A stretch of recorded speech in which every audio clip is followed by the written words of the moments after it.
Então, pessoal, boa tarde. Para quem ainda não estava quando eu falei boa tarde. E hoje a gente vai ter, na verdade, vai ser uma conversa para a gente retirar algumas dúvidas sobre os conteúdos que a gente viu. E a gente vai falar uma coisa rapidinho sobre aquele tópicozinho final, que é a origem e evolução dos cordados, certo? Então, pessoal, a gente tem em mãos aí um conteúdo que é extremamente relevante, que é a parte falando sobre cordados. Pessoal, os cordados, eles são organismos que normalmente a gente chama também de vertebrados. Só que quando a gente fala de vertebrados em si, a gente imagina já um organismo que tenha uma coluna vertebral. E alguns dos cordados, eles não vão possuir uma coluna vertebral tipo óssea, né? Uma coluna vertebral bonitinha, bem formada, para a gente dizer que eles são vertebrados, né? Então, a gente tem aí uma série de organismos que fazem parte desse grupo. A gente começa com organismos bem simples, né? Como os anfioxos, que são aqueles organismos pequenininhos que ficam enterrados lá na areia. E aí a gente vai seguindo para os peixes que são cartilaginosos, depois tem os peixes ósseos, e aí vai seguindo para os anfíbios, os répteis, as aves e os mamíferos. Se você observar, a quantidade de cordados, ela é muito inferior à quantidade de invertebrados. A gente tem uma variedade de invertebrados muito maior do que uma quantidade de cordados. Isso se deve, em partes, né, pela simplicidade maior que os invertebrados têm em relação aos cordados.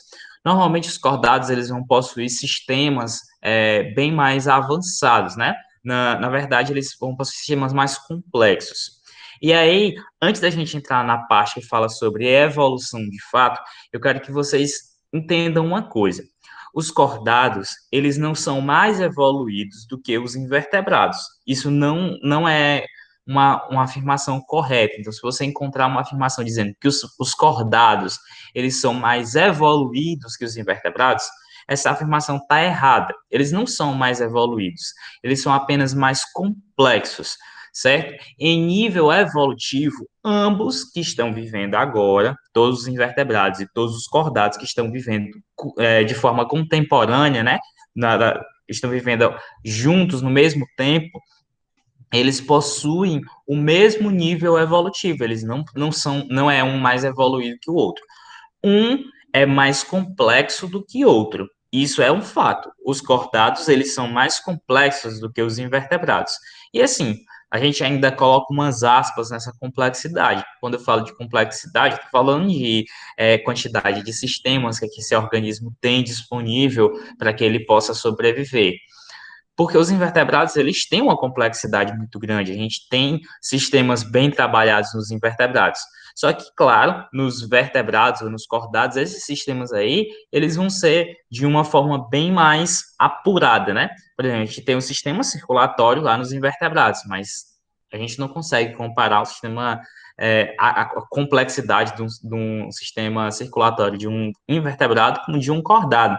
A diferença é gritante. E a gente tem que observar esses pontos aí para a gente fazer comparações. Na parte de zoologia, o que o vestibular pode cobrar de você são comparações evolutivas entre os grupos, certo? Então, ele pode colocar uma árvore daquela, uma árvore filogenética, né? E fazer comparações entre os grupos. Ele vai comparar um grupo com outro. E aí você tem que saber características que são comparáveis entre si. Por exemplo, você vai comparar o sistema circulatório de um invertebrado com o sistema circulatório de um vertebrado. E você não pode comparar coisas que não são comparáveis. Por exemplo, você não compara o sistema circulatório com o sistema circulatório dos invertebrados com o sistema, sei lá, digestório dos vertebrados. Você tem que comparar coisas que são comparáveis entre si, certo? E aí, essa parte aí, ela vai ser mais cobrada na parte evolutiva do que na parte de características em si, certo? Eu não estou dizendo que não pode, que não vai cair questões cobrando características dos organismos. Não é isso. pode cair. Ano passado, por exemplo, caiu uma questão que há muito tempo não caía questões nesse estilo, que era uma questão de linkage, que é um assunto que vocês vão ver lá no terceiro ano. Há muito tempo esse assunto não era cobrado no vestibular, no Enem, né? Mas ano passado caiu. Então, tipo assim, a gente tem que estar preparado para tudo, tem que estar preparado para cair esse assunto cobrando características desses organismos e também tem que estar preparado para a abordagem evolutiva desses organismos aí. Então, essa é uma coisa que eu quero que vocês se preparem para caso que aconteça, vocês estejam seguros para responder, certo? Então, vamos lá. Eu coloquei aí dois vídeos, né? Um falando sobre aves e um falando sobre mamíferos. Pessoal, esses dois grupos aí são os grupos que estão relativamente mais próximos é, da, da, nas cadeias, né? Como é que chama, meu Deus do céu? As árvores filogenéticas, esses grupos possuem muitas características que são comuns entre si. Eles estão bem próximos, principalmente quando a gente trata a questão do sistema circulatório. As aves e os mamíferos têm um sistema circulatório muito parecido, no sentido do coração deles ter quatro cavidades, deles fazerem circulação fechada, deles terem a circulação completa, deles terem a circulação dupla. Tudo isso aí são características que são compartilhadas entre eles. Então, esses dois grupos, eles vão possuir essas características e também características fisiológicas que são parecidas, como, por exemplo, a capacidade de regular a sua própria temperatura corporal. Os répteis, eles não conseguiam fazer isso, né? Os répteis, eles eram psilotérmicos ou ectotérmicos. O que isso quer dizer? Os répteis, eles precisam do ambiente externo para que eles possam fazer a regulação da sua temperatura corporal. Então, quando um réptil ele está com uma temperatura corporal muito baixa, ele vai lá para o sol e espera o corpo dele esquentar. Quando está muito quente, ele vai para a sombra ou ele vai para um ambiente aquático para que a temperatura dele diminua. É por isso que às vezes você está em um local onde tem, tipo, jacaré, e você vê o jacarézinho paradinho lá, deitado, tomando sol. Por que ele está fazendo aquilo? Porque ele está aumentando a sua temperatura corporal. Ele não tem a capacidade de gerar o seu próprio calor para manter o seu corpo numa temperatura ideal, certo? E aí a gente vai ver isso aqui mais na frente, mas vocês já viram isso aqui lá no ensino fundamental, quando vocês viram um termo chamado de homeostase. Quem aqui lembra o que é a homeostase? Alguém lembra o que é a homeostase?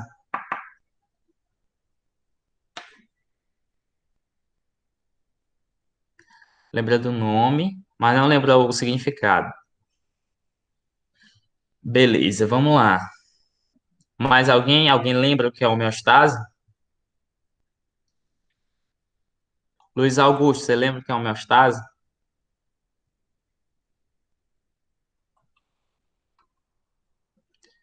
Matheus,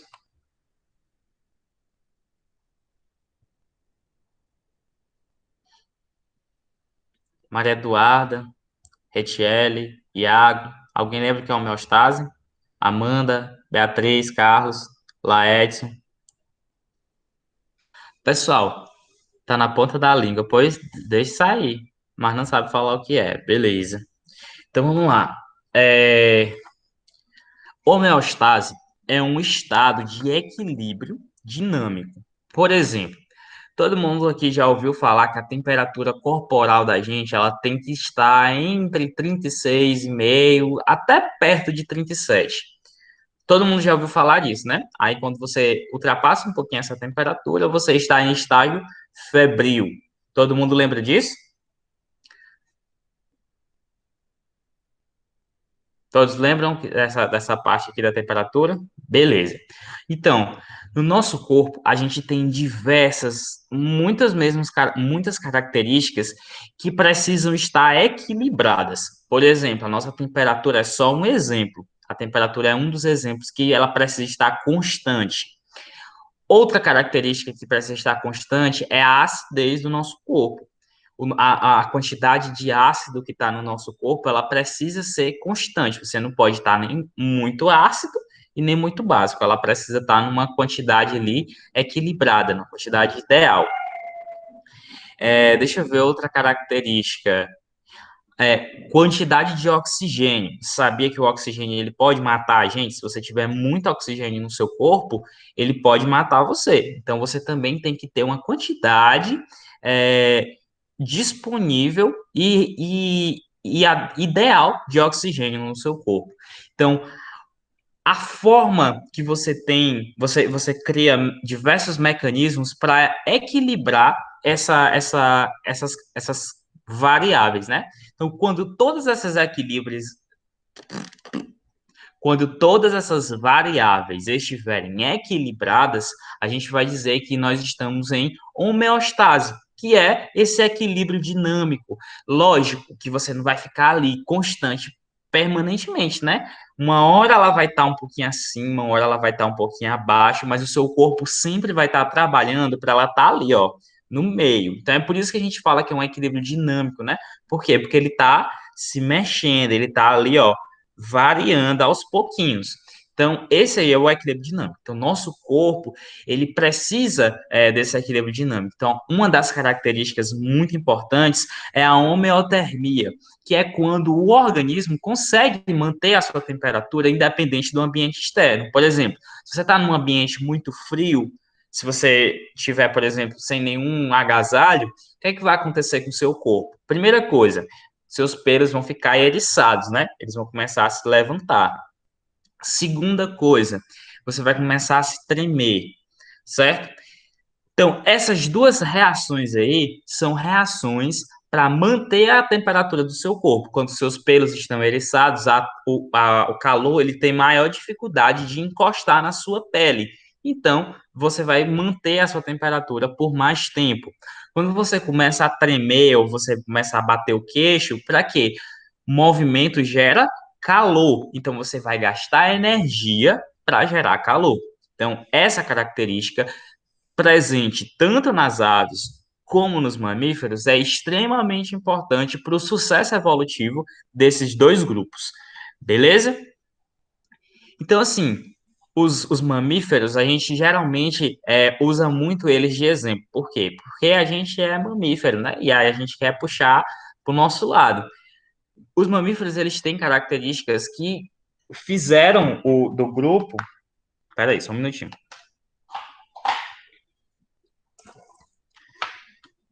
Fizeram do grupo dos grupos mais bem-sucedidos do nosso planeta. Então, assim, os mamíferos eles vão possuir, além da endotermia, também vão possuir características que permitiram que eles é, se desenvolvessem melhor. Por exemplo, a gente tem os mamíferos sendo organismos placentários. Que é um organismo placentário? Aquele que gera placenta na hora de fazer a sua prole, né? Os seus filhos.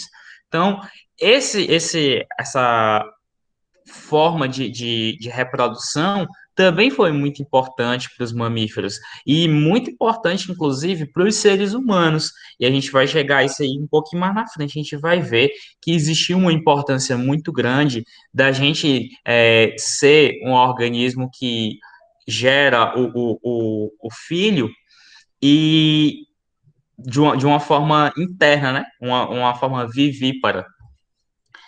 Então, assim, essas características dos mamíferos, elas são geralmente associadas no momento evolutivo nas questões de vestibular. Então, se você for fazer o Enem, se for fazer o EMA, se for fazer algum outro vestibular tradicional, normalmente essas questões de zoologia, elas estão muito associadas com as ideias evolutivas.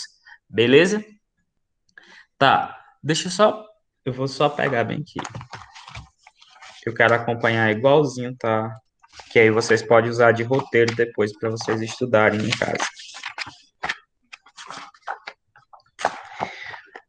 Beleza. Então, pessoal, os, os, o- os, os cordados, eles tiveram uma história evolutiva iniciada na água. Você observar os primeiros indivíduos que estão na nossa escalinha lá evolutiva, eles vieram da água. Os primeiros que a gente estudou foram os anfíoxos, foram os peixes, são organismos, os urocordados, né? São organismos que vivem no ambiente aquático. Então, a tendência desses animais foi surgir na água. Por quê? Porque na água era um ambiente onde tinha uma oferta de alimento maior, porque grande parte dos invertebrados também viviam na água, né? Se você for olhar os poríferos, quinidários, moluscos, alguns platelmintos, alguns nematelmintos, até crustáceos também, os equinodermos, todos eles eram organismos que viviam no ambiente aquático. Então, lá tinha uma oferta de alimento muito grande. Então, logicamente que esses animais, eles iam preferir surgir em um local. Na verdade, ele não vai preferir surgir, né? Na verdade, os que tiveram mais sucesso foram aqueles que surgiram no ambiente aquático, porque lá eles tinham alimento disponível para isso. Eles tinham um ambiente onde eles conseguiam fazer suas trocas gasosas, onde eles conseguiam é, eliminar suas excretas. Normalmente, os que vivem em ambiente aquático, os organismos mais simples, eles excretam amônia.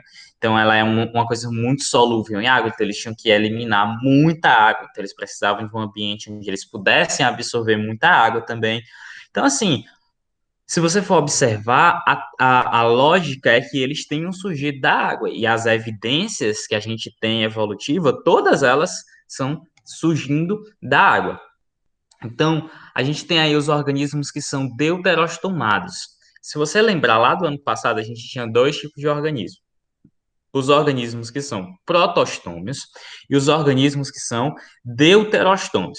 Os organismos que são protostômios são aqueles que vão formar primeiro a boca, certo? Então, a boca deles, quando estiver lá no desenvolvimento embrionário, a gente vai ter uma fase onde vai ter o blastóporo, certo? Blastóporo é aquele furinho que dá abertura para o arquêntero, né? Que é o nosso intestino primitivo. Então, o blastóporo, com o decorrer do desenvolvimento embrionário, ele vai se modificar em uma das extremidades do sistema digestório. Nos animais que são protostômios, ele vai formar primeiro a boca. Então, ele vai pegar a boquinha, vai pegar o blastóporo e transformar isso aí, vai ser modificado em uma boca, certo? Já nos organismos que são deuterostômios, e os organismos deuterostômios se iniciaram lá nos equinodermos, então é por isso que os equinodermos eles têm uma característica muito parecida com o dos cordados, que é o quê? A capacidade da sua larva, né, no seu desenvolvimento embrionário, formar primeiro ânus e depois a boca.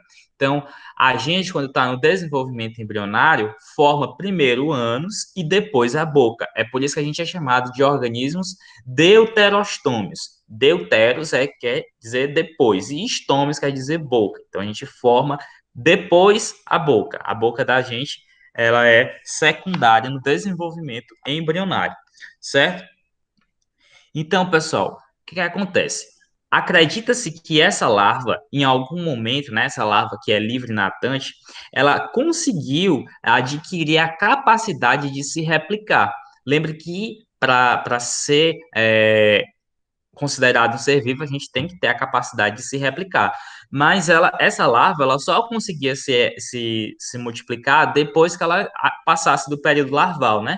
Mas acredita-se que em algum momento da história, por acaso, essa larva, ela sofreu uma modificação e essa modificação tornou ela capaz de fazer a sua reprodução ainda no período larval. E aí ela começou a se multiplicar. Essas larvas aí, elas deram origem aos primeiros cordados, né? Aos protocordados.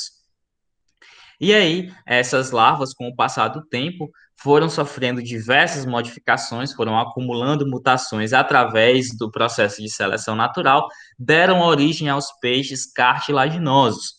E esses peixes cartilaginosos também sofrendo diversas mutações com o decorrer de muito tempo, utilizando os mecanismos de seleção natural, deram origem aos peixes ósseos. E aí deram origem aos agnatos, e aí foi seguindo até a gente chegar onde está hoje, né?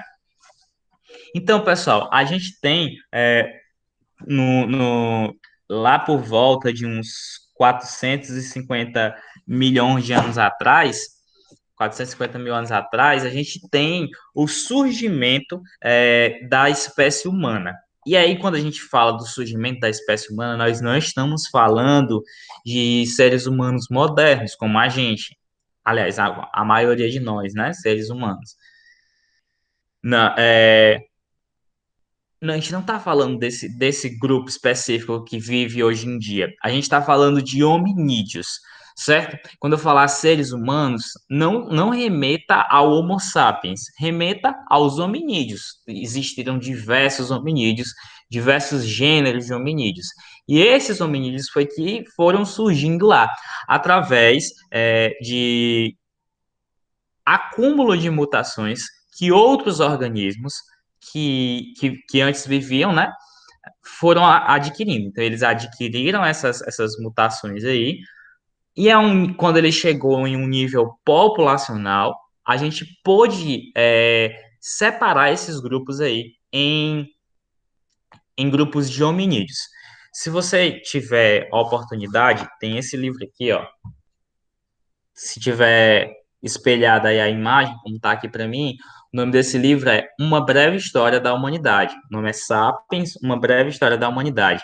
Ele é de um cara chamado Yuval Noah Harari. Você pode pegar esse livro para você ler, você vai provavelmente achar muito interessante, né? Eu, pelo menos, achei muito interessante o livro e muito bom a reflexão, mesmo que você não concorde com os pontos de vista dele, é um ponto de vista muito interessante para você debater, certo? Então, nunca deixe de ler uma coisa porque você, ai meu Deus do céu, eu não gosto desse cara, eu não concordo com ele. Tudo bem, você não é obrigado a concordar, mas conhecer é importante até para você poder discordar com propriedade dele, né? Então, se você tiver a oportunidade de ler esse livro, é muito bom, fala bastante sobre a ascensão do Homo sapiens, né? E dos outros hominídeos também. Só que, claro, ele dá uma ênfase maior aos sapiens, porque nós fomos os hominídeos que restaram de todos os hominídeos que tiveram. E bote hominídeo no meio dessa bagaça, viu? Teve tanto hominídeo que vocês nem imaginam. Certo. Então, pessoal, a gente tem uma série de organismos que viveram e deram origem aos grupos de hominídeo. Hoje em dia a gente tem um grupo chamado de primatas, né?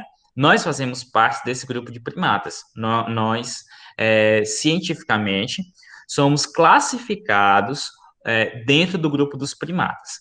Professor, então a gente veio do macaco? Não, não é isso aí que a gente está falando. Você não veio do macaco. Não, eu nunca disse isso para você. Se você disse que eu disse isso, você está mentindo, e mentir é pecado. Você está equivocado.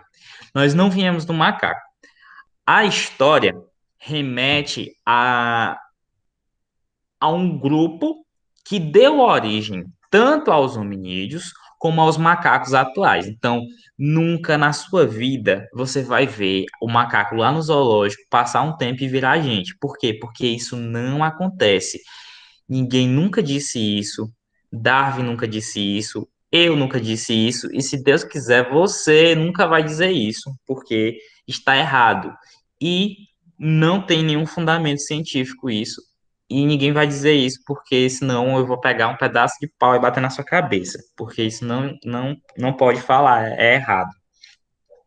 Enfim, se vocês pegarem o livro de vocês, na página 95 tem aí uma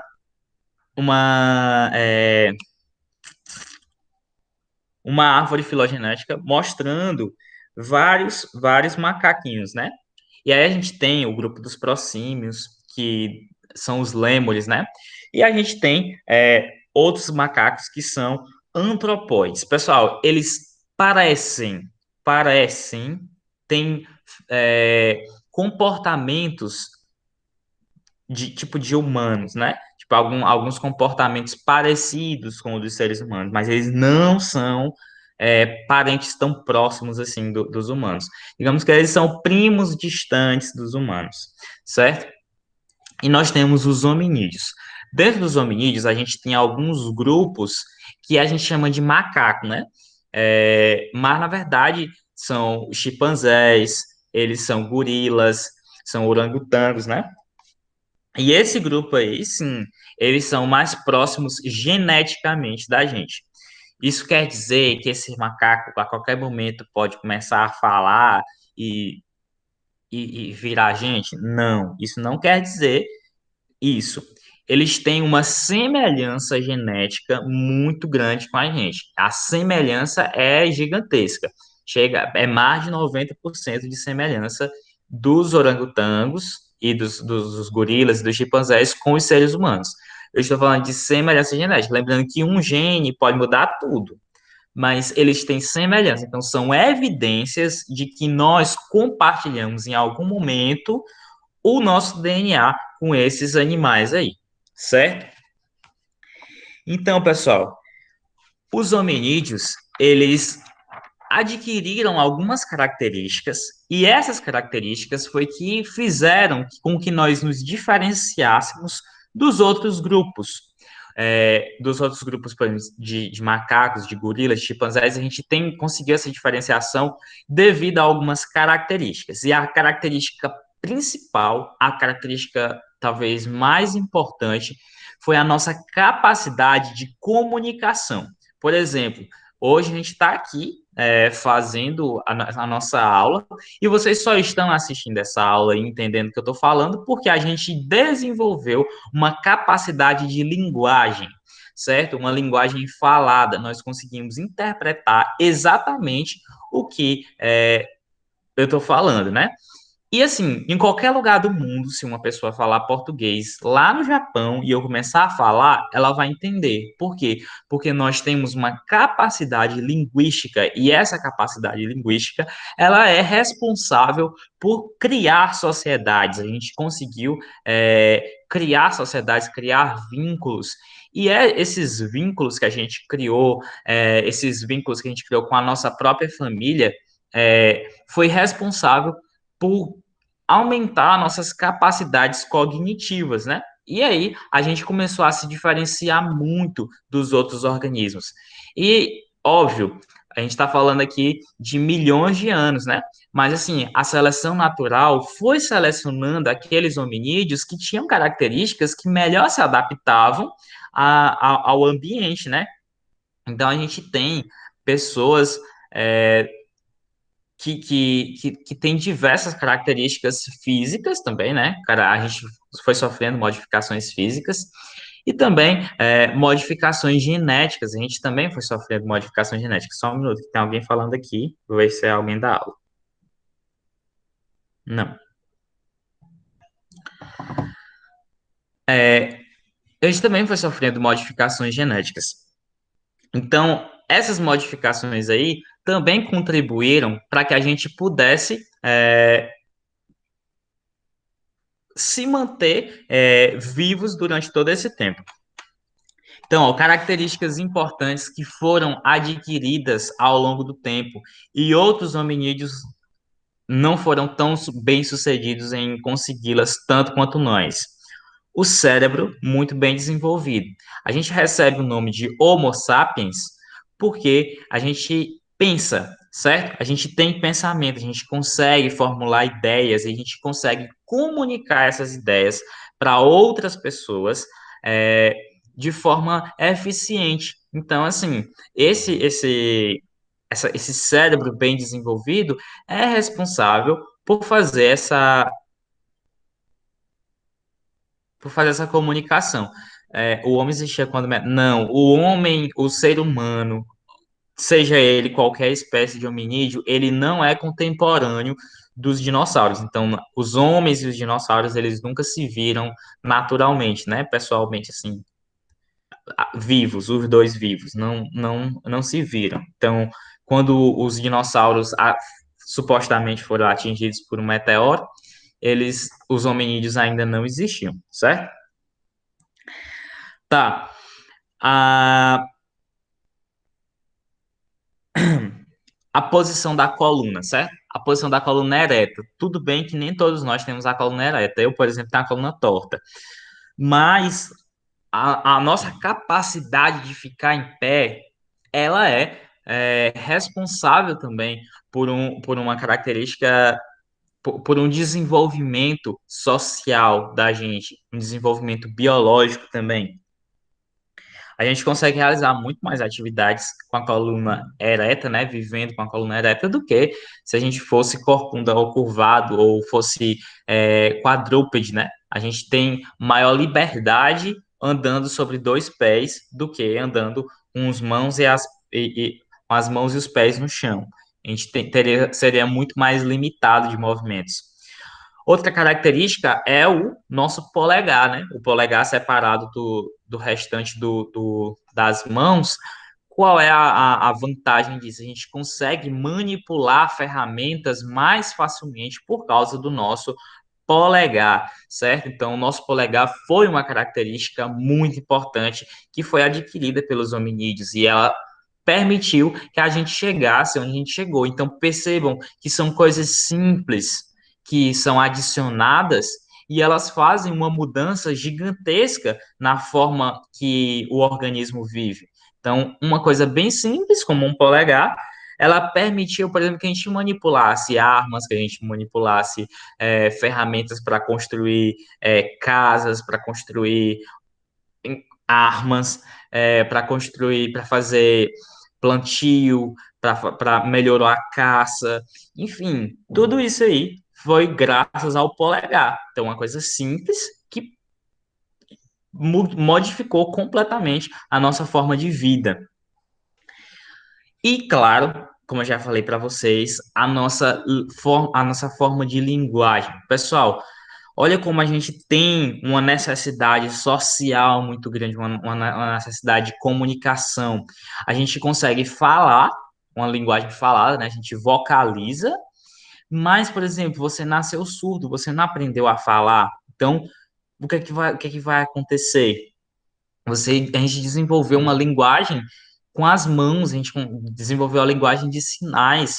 Então, assim, a gente tem uma capacidade de raciocínio muito grande. E essa capacidade de adaptação, na verdade, essa capacidade de adequação àquele local, foi que fez com que a gente chegasse até aonde a gente está.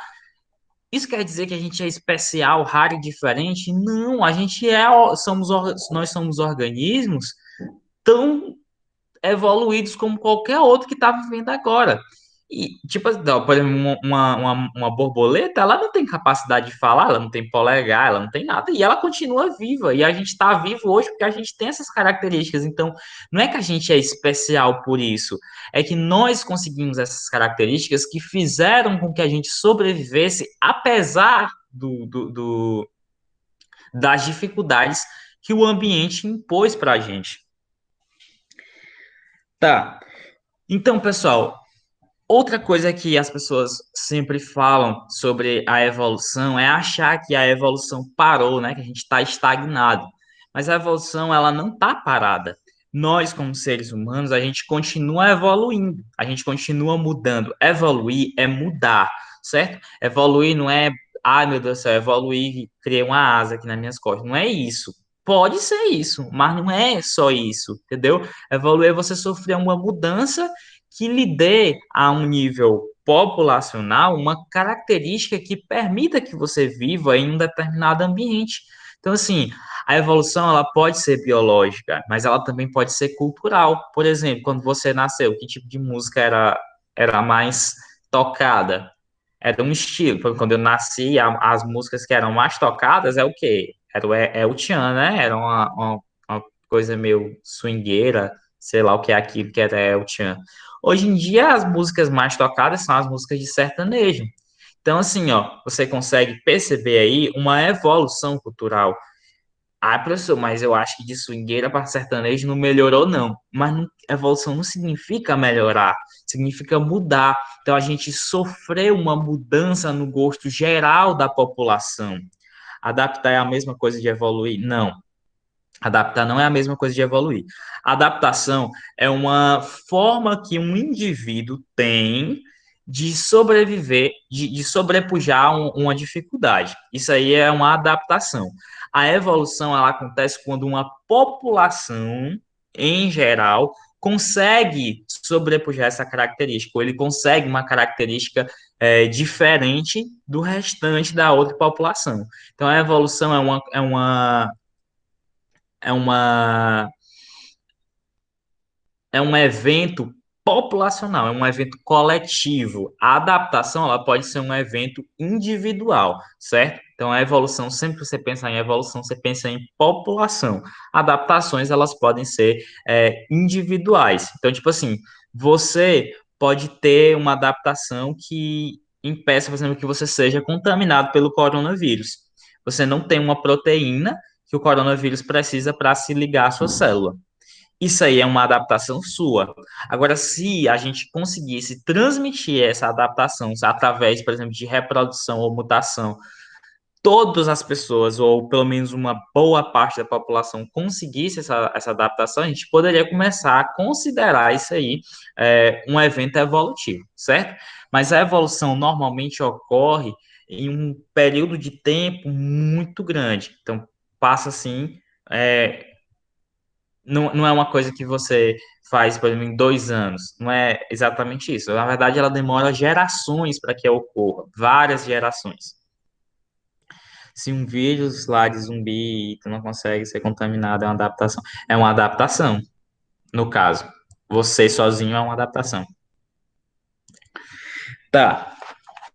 Beleza. Então, pessoal, como eu estava falando para vocês, a evolução, ela está presente de uma forma cultural, ela está presente de uma forma biológica. Você mesmo pode notar uma evolução em você, tipo uma evolução de pensamento. Antes você pensava uma coisa e agora você pensa outra. Foi uma mudança de pensamento. Essa mudança de pensamento pode ser considerada uma evolução no sentido que você modificou esse seu pensamento, certo? Então, assim, normalmente, o pessoal utiliza o termo evolução, eu evoluí, como um sinônimo de, eu melhorei. Mas não é exatamente isso. Evoluir não significa melhorar, significa mudar. E essa mudança, muitas vezes, pode não ser uma mudança boa em todos os sentidos. Por exemplo, você pode sofrer uma modificação, uma população pode sofrer uma modificação para ser adaptada a um ambiente frio. Mas se você botar ela num ambiente quente, ela vai morrer. Então, ela melhorou, piorou para o ambiente que ela vivia, ela melhorou. Para o outro ambiente, ela piorou. Então, assim, é uma coisa bastante relativa. Então, é por isso que eu quero que vocês não peguem essa ideia de evolução como uma coisa, nós somos os melhores de todos, porque a gente tem essas características aqui, e essas características fizeram a gente ser bom em tudo. Não é isso que aconteceu. A gente tem características que fizeram da gente mais complexo, falando psicologicamente, é, falando de uma forma de questão de inteligência. E essa inteligência, assim, a gente ainda tem que botar muitas aspas nessa inteligência, porque muitos organismos são inteligentes. Por exemplo, existem muitos macacos, muitos gorilas, chimpanzés, que têm uma inteligência bem apurada. Só não é uma inteligência como a nossa, né? Que a gente consegue, por exemplo, escrever o que você tá pensando, né? O seu pensamento, você consegue escrever ele e transmitir ele para frente. Os gorilas, eles ainda não têm essa capacidade. Pode ser que exista algum gorila aí no mundo que faça, mas a nível populacional, os gorilas não têm essa capacidade de fazer isso ainda, certo? Pode acontecer deles fazerem? Pode. Não sei. Só quem sabe é Deus, mas não sei. Pode ser que aconteça, pode ser que não aconteça. Isso vai depender das mutações que as populações sofrerem e também da seleção natural que, que vai selecionar essas adaptações. Pessoal, alguma dúvida?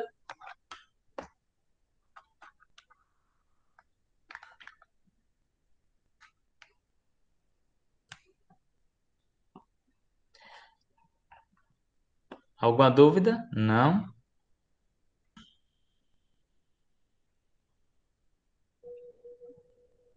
Não? Então, beleza, pessoal. Ó, a nossa avaliação vai ser o capítulo 3 e o capítulo 4, né? Que vai ser os invertebrados e vai ser os cordados. Então, eu vou encerrar por aqui. Se vocês tiverem alguma dúvida, me procurem, beleza?